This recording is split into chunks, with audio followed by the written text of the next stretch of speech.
Hey YouTubers, it's Charlie. So we learned a whole bunch of stuff about Thor Ragnarok. It's basically Planet Hulk, and we learned a little bit about when the next teaser's coming. So here we go. There's a new round of the Spider-Man giveaway going on now too. All you have to do to enter is be a subscriber and leave a comment on this video. Be sure to click that bell to enable alerts so you don't miss anything. So much to talk about. They've revealed so much about the movie, but we don't even have a trailer yet, so I'll try to address all this stuff.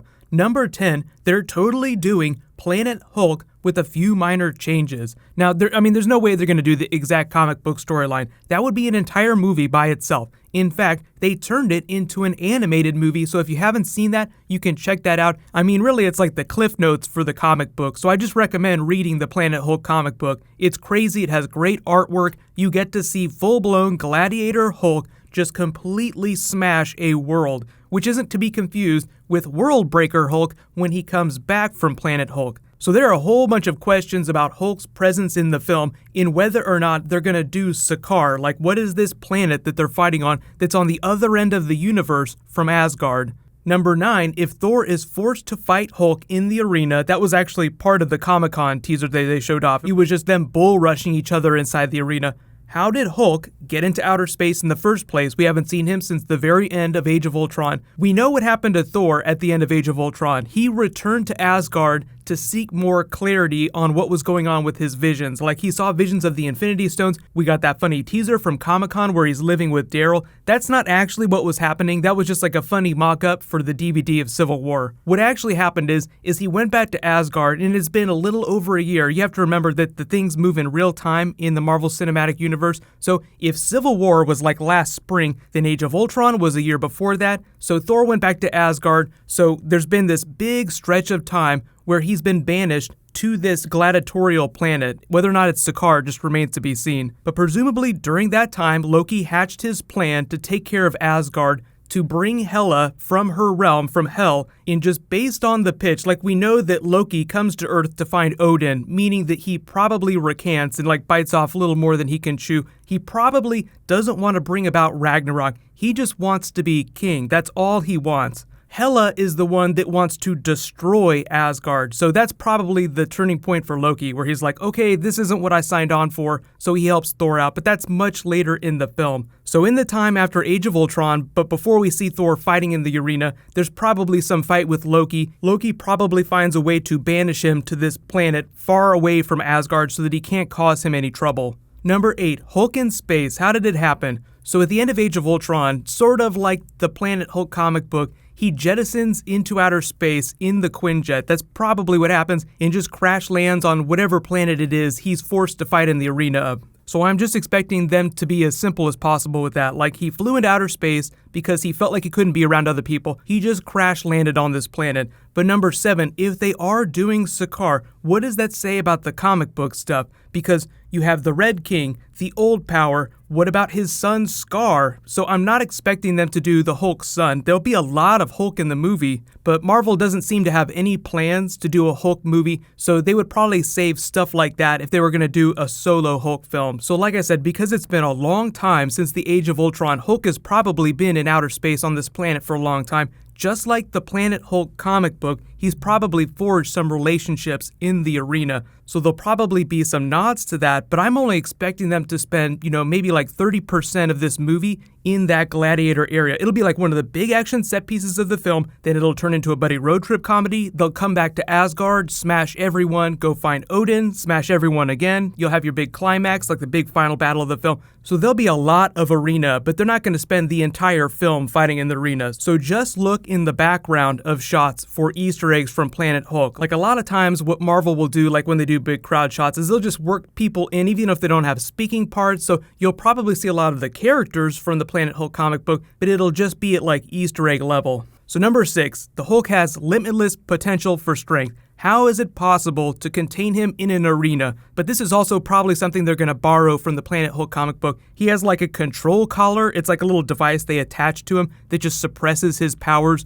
The only ways for him to get it off is to, 1, either become so angry that the Hulk hulks out. They actually did that during X-Men Axis. This is what it looks like when the Hulk hulks out. Like, if you thought he looked crazy during Avengers Age of Ultron when he was over the edge, This is way worse than that. So you can do that, or you can just find a way to remove it by force, just like have it get smashed in whatever fight that they have. So maybe when he fights Thor is when they get that control collar off, but I'm also guessing that the Grandmaster, the character that Jeff Goldblum is playing, has something to do with this, because if you have an Elder of the Universe, someone with that much power, he could probably find a way to contain the Hulk, at least for a little while. But number 5, what is the Grandmaster doing in all this? So if the Collector just wants to collect things, like he wants the Infinity Gems, he probably has his own plan for them. The way they describe the Grandmaster is that he's sort of like an intergalactic pleasure seeker. Like he's ancient, so he's just looking for a really interesting game. He's looking for a good time. So Loki probably contacts him and teases him with the idea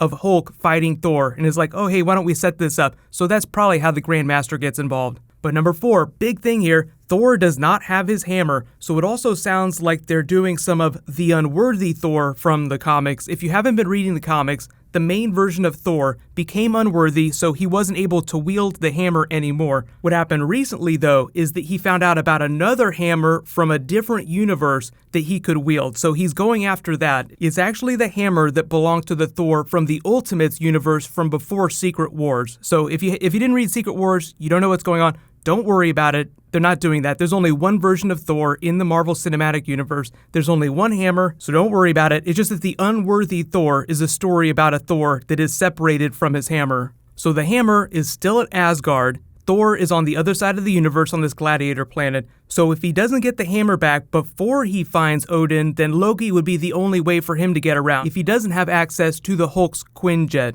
So there will be a period of time when Thor is traveling around the universe without his hammer, like doing it slow style. The hammer itself can open portals, like he can travel faster than light. It's a little bit trickier than that. That's why they've kind of avoided that in the movies so far. Like thus far in the movies, he's only used the Rainbow Bridge to travel. So number 3, that Doctor Strange post-credits scene. Now we know a little bit more about what's happening with the plot of Thor Ragnarok.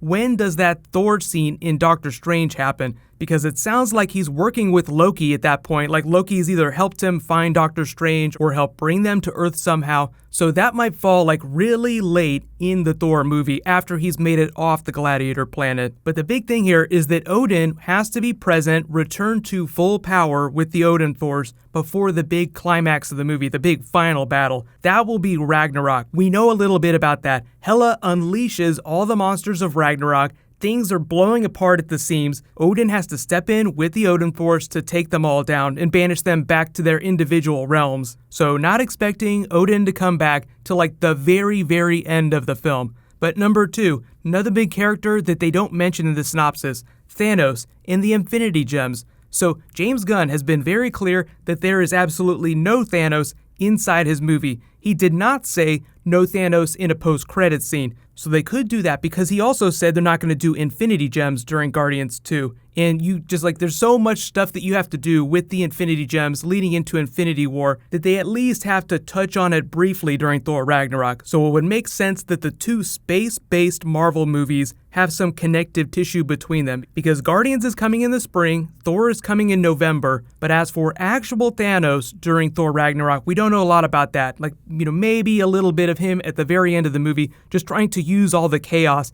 to step in, yoink the Tesseract, and then move on to the next gem. I know a lot of people have theories about the Soul Gem. Maybe it's inside Heimdall. Maybe it'll have something to do with Captain Marvel's powers. They could always leave one gem for the very beginning of Avengers Infinity War. So if they're going to do that, it'll probably be the Soul Gem. But number 1 big thing is, when is the actual freaking trailer going to come? Everyone wants to know, where's the footage? We've seen a whole bunch of behind the scenes stuff. If you were at Comic-Con, you saw some production art. There was concept art of Hulk getting ready to punch Fire-Lord Surtur. There was Fenris Wolf. There was Loki and the Grandmaster watching Thor and the Hulk bull rush each other inside the arena. That was really all they showed off at Comic-Con. So a lot of that will probably make it into the final trailer, just looking a lot more polished with special effects. But think about it this way. There are 2 big Marvel movies coming up. One at the beginning of May, Guardians of the Galaxy 2, which is about 6 months before Thor Ragnarok comes out, and then you have Spider-Man during the summer. So what'll happen is they'll probably drop the teaser trailer at least with Guardians of the Galaxy 2 hitting theaters,